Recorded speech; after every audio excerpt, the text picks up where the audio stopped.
Today is May 5th, 2022. Our materials got delivered for the quarter-acre organic regenerative market garden. We began our no-till journey on a quarter-acre of just grass, directly on top of compacted red clay located in southeast Louisiana. This is a no-till garden. It was started, we did a year ago. So in a year's time, she turned completely hard red clay, I mean hard red clay, into a garden that's bearing beautiful. You take your okra,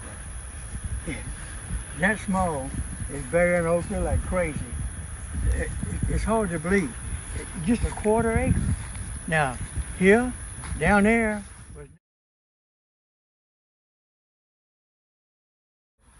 but it's a year old. And notice, she just planted the tomatoes. They're coming on beautifully.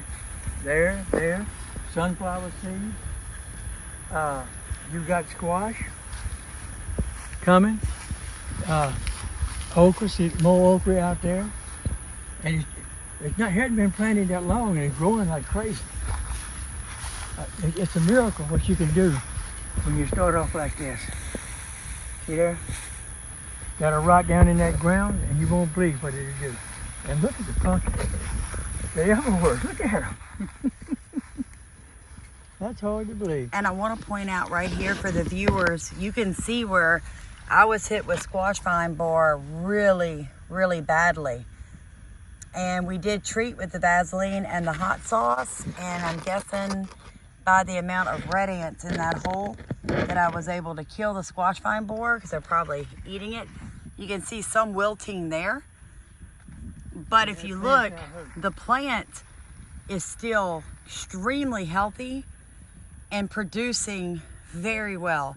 And this is what my dad and I really keep trying to encourage people. It's about soil health.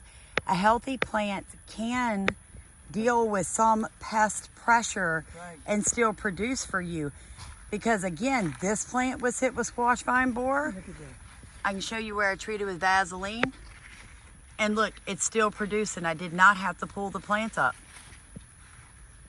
Yeah, that's the Vaseline. Mm-hmm. That got him.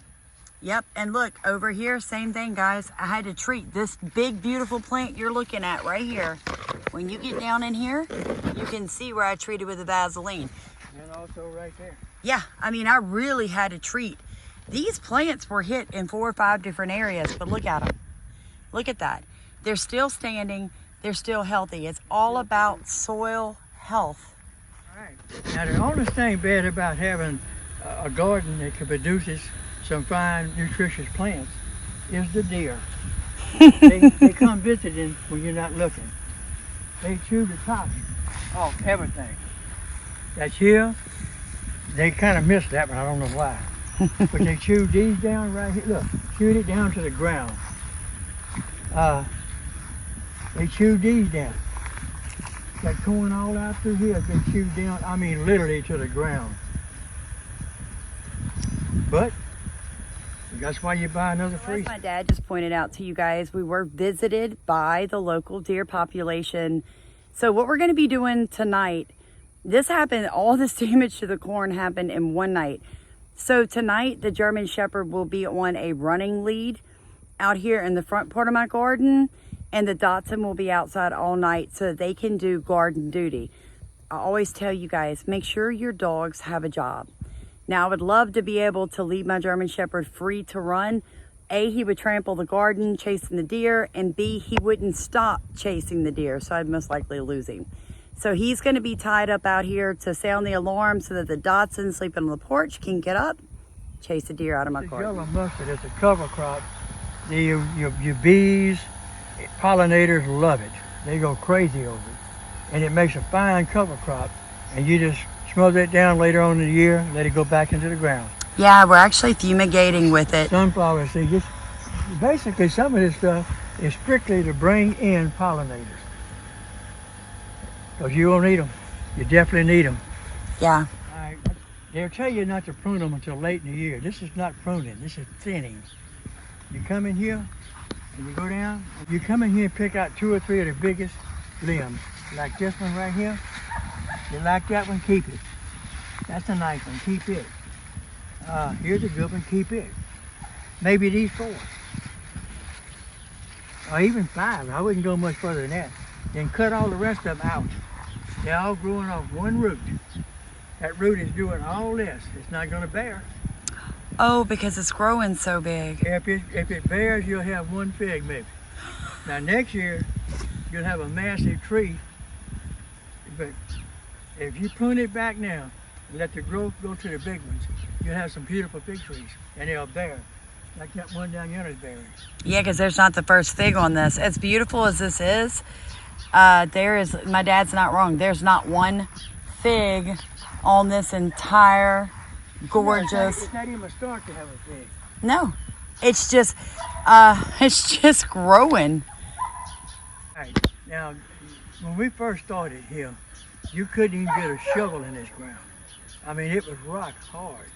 It took days of cracking the soil loose and putting the straw on top and something else. It looks like it's bare. It's not.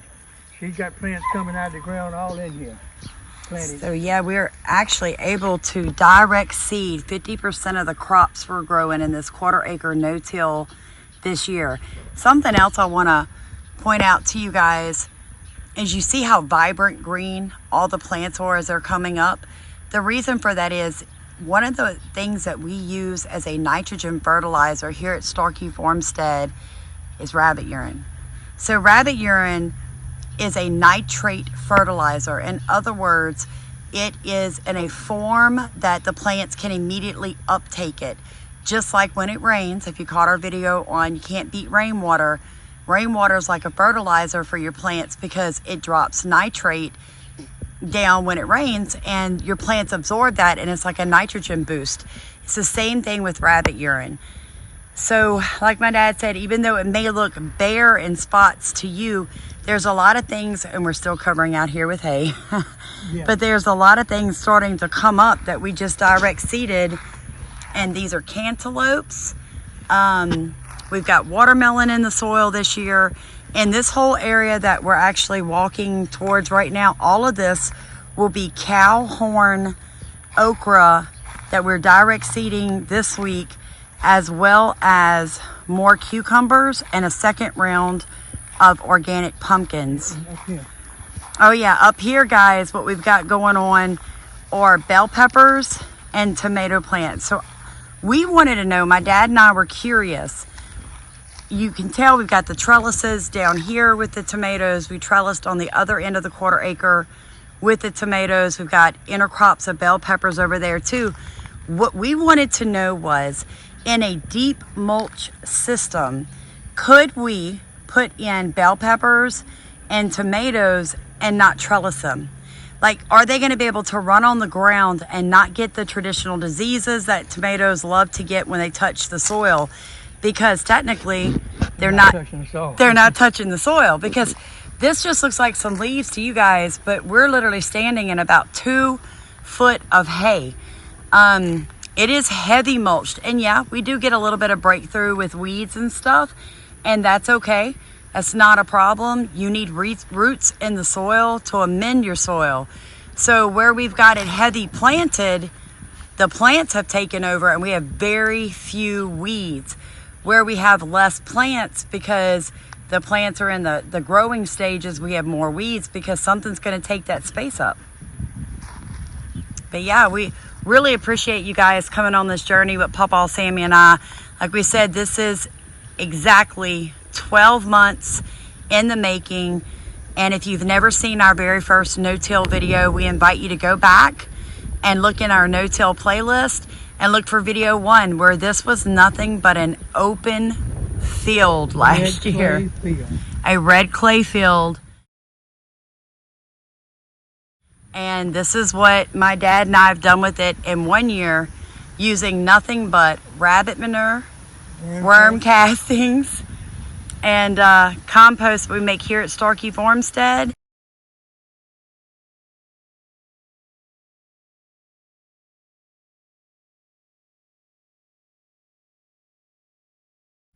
And a whole lot of trash hay. Hay and cover crops. And cover, yeah, this year this is our first time to do cover crops. So we're super excited about that.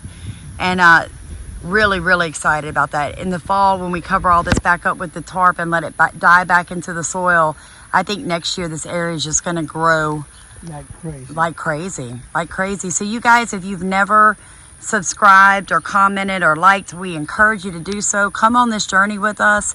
You'll see a lot of no-till growers online. Yeah. But they've been doing it for 10 and 15 years, and it can feel overwhelming when you see where they are and where you're trying to start. Well, guys, we're still what you would call starting. So thank you guys so much for watching. Please like, comment, and subscribe. And thanks for coming on the no-till journey with us. Thank you. Gentle. It don't tear them. It don't hurt them. It's real smooth and soft. And you just keep them up straight. Go around them real gentle. Come right off in. Come right back. And keep going. And it really works good. Everybody ought to have one of these. I love trellising with it. Everybody ought to have one of these, no joke. I know, right? Because this makes it so easy and so nice.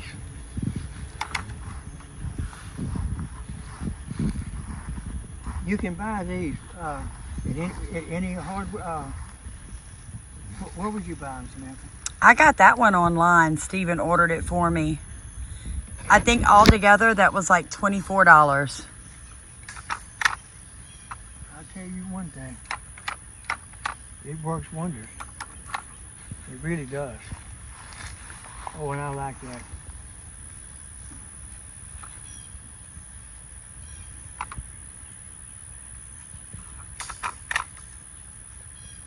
That easy, and you got all those trellised up just like that.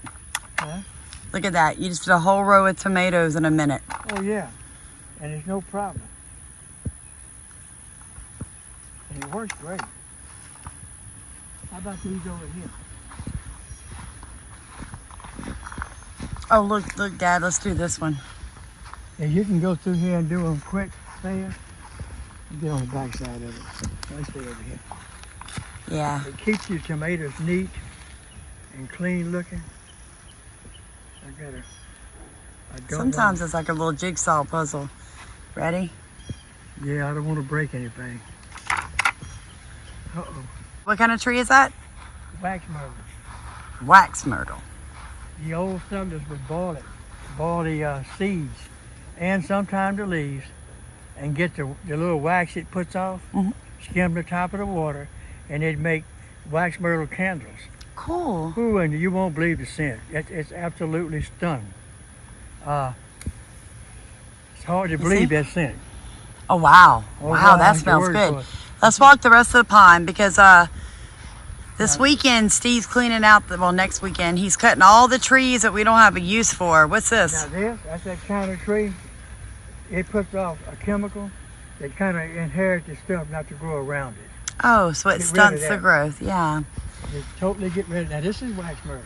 Okay, so another wax Now, myrtle. you don't want to get rid of that. Now all these China trees. Aren't all those that, Chinese tallow or something they call it? Tallow, yeah, tallow trees. Get rid of them. All of those. Yeah. Okay. Now, that's wax myrtle. See it? Yeah. It may accidentally get chopped down with it though. Those are all tallow trees. Yeah, that's a tallow. All that's good Lord, look at them taking And over. they'll take over. I mean, they go crazy. Even when you cut them down, they're gonna shoot right back up. You got to keep them chopped down for a long while. Now that's beautiful wax myrtle. Look at Yeah, that one will stay. We just have to clean out this pond. it. You can clean it out without don't damage your wax myrtle. Like this, that can go. That'll open all that up right there. Yeah, sir, that's what we're wanting. This can go. That's a tallow tree. These are all tallow, aren't they? Yeah, that whole all thing these are- is. Yeah, now that's wax myrtle there. Believe me, I'm telling you. I don't see any seeds, the berries. But if they get the berries on them, and you can boil them, just the scent, you can boil them leaves and sell the scent. Right. The scent candles with. That pine tree needs to go. Those Yeah. pine trees need to go. So all these trash trees through here are coming out. All these pine trees are. They That don't. needs to go there. That salad tree needs to grow.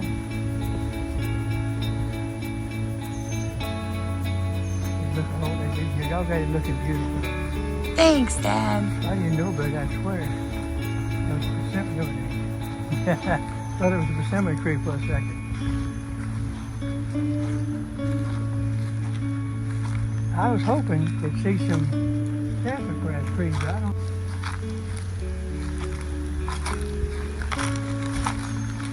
I figured you'd have a pecan tree or two back in here, but I don't see them. The pecan trees are native to this area, and you find them a lot of times all up in the woods.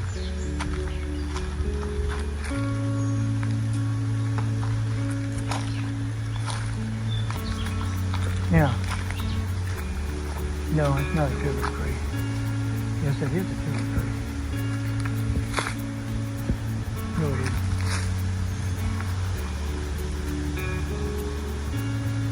You need to put your beehive right up in here. Okay. Not if I want to keep my husband. I don't. No, My don't daddy. even tell him I said that. My dad's encouraging me to sneak a beehive on the property, viewers. Maybe when we get a few more I'm acres, gonna buy one Dad. of my nukes out here and set it up on these trees and see if I can catch it. Yeah. I'm telling you, we need to do it on the front of the property, where it butts up to that 300 acres, because that's where you're gonna find them. No, that'd be all up. I almost kissed that little rascal.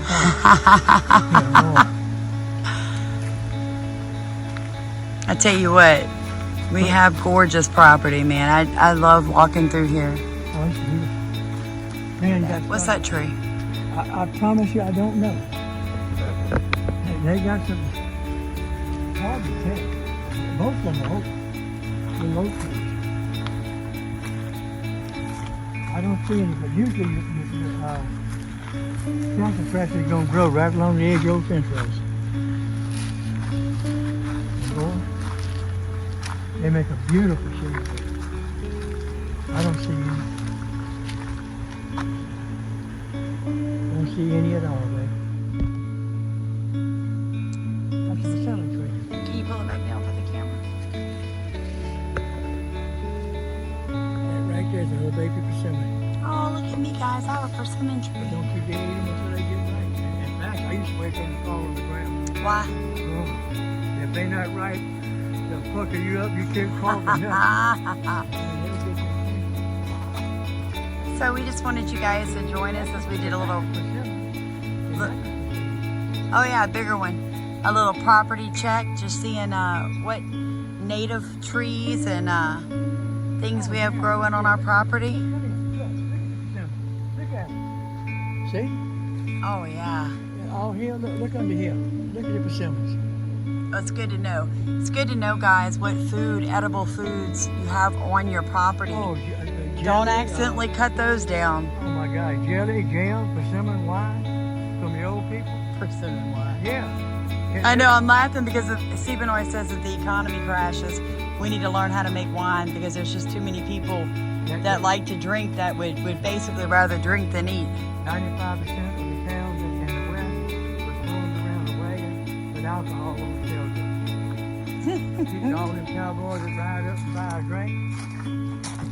And that's when the guys built them a little house, they kept coming.